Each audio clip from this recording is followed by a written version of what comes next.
Saddened me when I heard the outcome of this case. The judge tosses lawsuit over Uber drivers killing by passenger. Right, this passenger killed the Uber driver. They went to court. Judge tosses it out. I see it a bit different, but I'll give you my opinion later. College Park, a federal judge in Baltimore on Thursday dismissed a wrongful death lawsuit against Uber Technologies filed by the family of a rideshare driver who was killed by a passenger in 2019. U.S. District Judge Catherine Blake ruled that Uber didn't have a duty to conduct background screenings of passengers. Let's stop right there, right? So, okay, if you don't have a duty to check your passenger, right, at least have a duty to make sure that not any thug can get on the platform. That means, hey, a picture please, a real name. Okay, if they don't agree that a background check is important, but a real name, a picture, right? And not just any avenue like a prepaid card. I mean, they have not taken all factors into consideration here in this case. She's just ruling on this specific merit. The judge also concluded that the harm to Uber driver Bidouin Chakunt was not sufficiently foreseeable to the company, even if it had known that the passenger who killed him had been convicted of robbery 21 years earlier.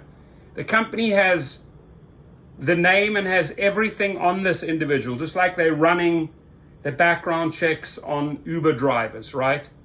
But why do they let this slip through the cracks? The passenger who was shot and killed, Chakont, and a second passenger in Prince George's County, Maryland, later told authorities that he was high on PCP. Oh, okay. That line gets you off. Oh, I was high on PCP and I just killed some individuals. I'm sorry, our justice system is pretty effed up if this is how easy you get away. Blake said Uber's bonus system and algorithm places pressure on drivers to accept the rides that Uber chooses for them without knowing anything about a passenger beyond their first name or length of ride. And that is a very valuable argument that the judge does not look at, right? We are independent contractors. We should be able to decide. We shouldn't succumb to that pressure to be put into certain areas and neighborhoods and districts where we face grave problems that ultimately, in this case, led to a killing. Drivers are theoretically free to reject any ride they would like, but those attempting to make a living understand the precarious nature of that freedom in the face of a power imbalance and information asymmetry favoring Uber, the judge wrote. What you're not taking into consideration here, right, judge, is that we are not theoretically free to reject any ride because we get penalized and we could lose our job. I mean, I would retry this case. I mean, there's so many other different angles that you can bring. However, the judge said requiring Uber to screen passengers could impose the same duty on taxi dispatchers. Okay, so shall it be, right?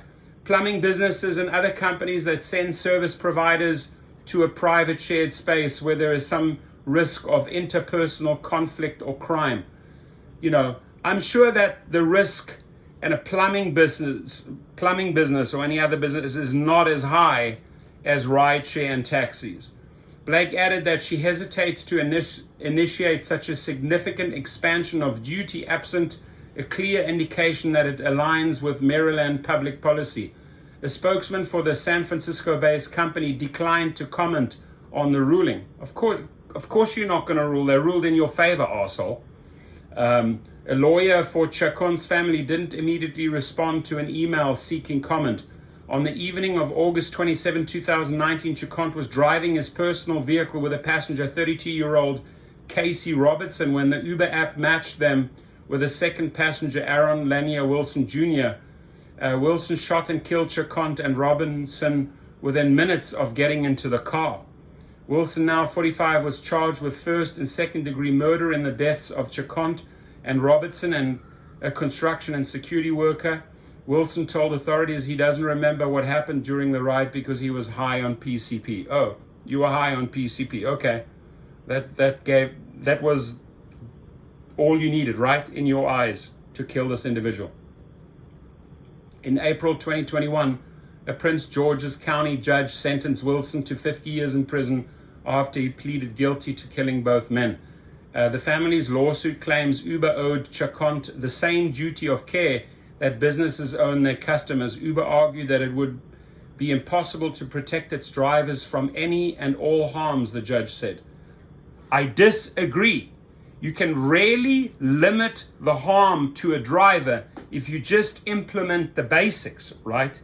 Force them to put a real name. A thug or a pedophile or a murderer or a convicted felon ain't gonna put his real name because he or she will be scared that they get outed, right? Real name, real picture, right? If you don't want to run a background check on them, but you got to run a background check on drivers. I don't know why these two different